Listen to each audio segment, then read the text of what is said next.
What's up, everybody? Welcome in. Now, the game is not technically over yet, but it's 52-3 with 9 minutes to go in the fourth quarter. So I figured, what the heck, I'll give you some thoughts right now instead of waiting for this game to end. My name is Michael Borky. I would invite you please to like the video and also subscribe to the channel. We do 3 live streams a week. We'll be back live on Sunday night to recap the entire weekend of college football. And it's been a pretty incredible day of college football. Hope you'll join me there. So 52-3 the score right now. I've got 5 separate thoughts for you, kind of post-game thoughts, and then we'll get to the podcast recording and do all that stuff. First of all, the story of the day is Jaxson Dart broke Ole Miss's consecutive passes record to start a game that was held by Matt Corral at 20 back in 2020 against Vanderbilt. Dart did it today. He's now 24 of 26, by the way, for 381, just 1 touchdown, did run for a touchdown as well. It was funny. He was actually really mad at himself for the mad about the incompletion because they were very clearly going for the FBS record of 26. Fell just short of that, but it's being reported that he did break the SEC record for most consecutive completions to start a game in the conference. So a really special day for Jaxson Dart.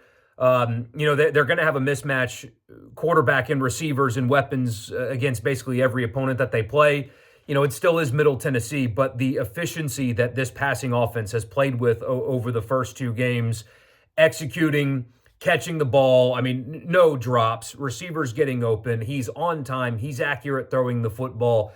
It's just been a really good start to the season for Jaxson Dart. He is very much on pace to break the Ole Miss all-time passing record, and this was yet another game to really get him going in that direction. It's Middle Tennessee, but Dart was special again today because at this point, guys, he's a special quarterback, and he showed that today.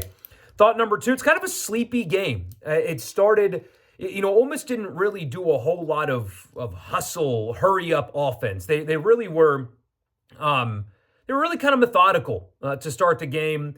Crowd left early, and I understand why. You guys know me. I'm not a crowd shamer. It was 31-0 at one point. It's a beautiful day. It's Middle Tennessee. There's other stuff to do. I get it. I'm not a crowd shamer, but kind of a sleepy game. And frankly, that's okay, because if you look around college football, Northern Illinois just beat Notre Dame. Northern Illinois just beat Notre Dame after Notre Dame went to College Station and won that game. Penn State struggled for 4 quarters with Bowling Green today. You saw last week Oregon really struggle for 4 quarters with Idaho. You saw NC State struggle for 4 quarters with Western Carolina. So although it was a bit of a sleepy game, Ole Miss executed early. It was more methodical, but they executed early. They got out to a very comfortable big lead, and they've done that 2 weeks in a row.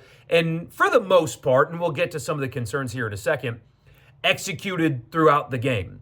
And as a result of that, there is no Northern Illinois. There is no Bowling Green like you saw with other really good teams in college football today. It was a workmanlike kind of just get out, execute, and move on kind of thing. That doesn't mean it was perfect, but the fact that they have been so in control and dominant the way they have it's noteworthy. It's not nothing, and Ole Miss has looked like they have supposed to look for the most part so far this year.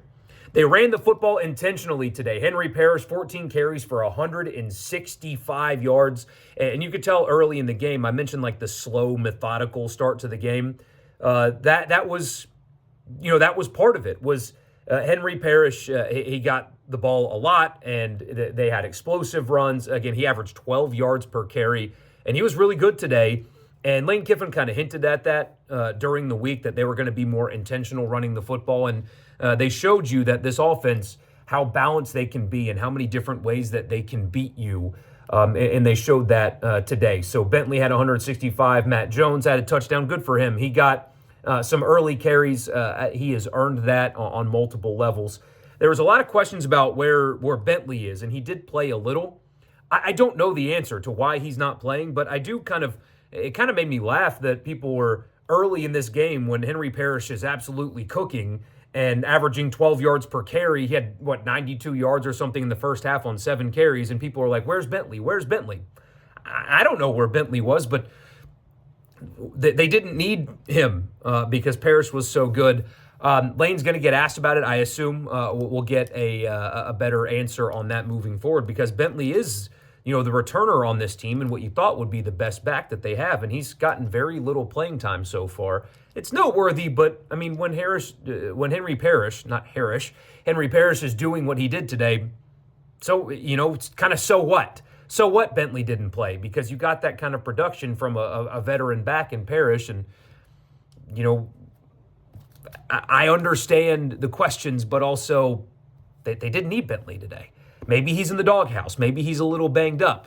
I think we'll get those answers soon, but probably not today. Trey Harris, really good, 9 receptions, 130 yards. Juice Wells, 5 receptions, 80 yards. Caden Lee, 4 receptions, 64 yards. Really good receivers because they are, and they looked like it today. Noteworthy there, Jordan Watkins returned. Jordan Watkins is back in the lineup for Ole Miss, but they ran the football intentionally early, and that was a good sign. Thought number 4, Walter Nolan.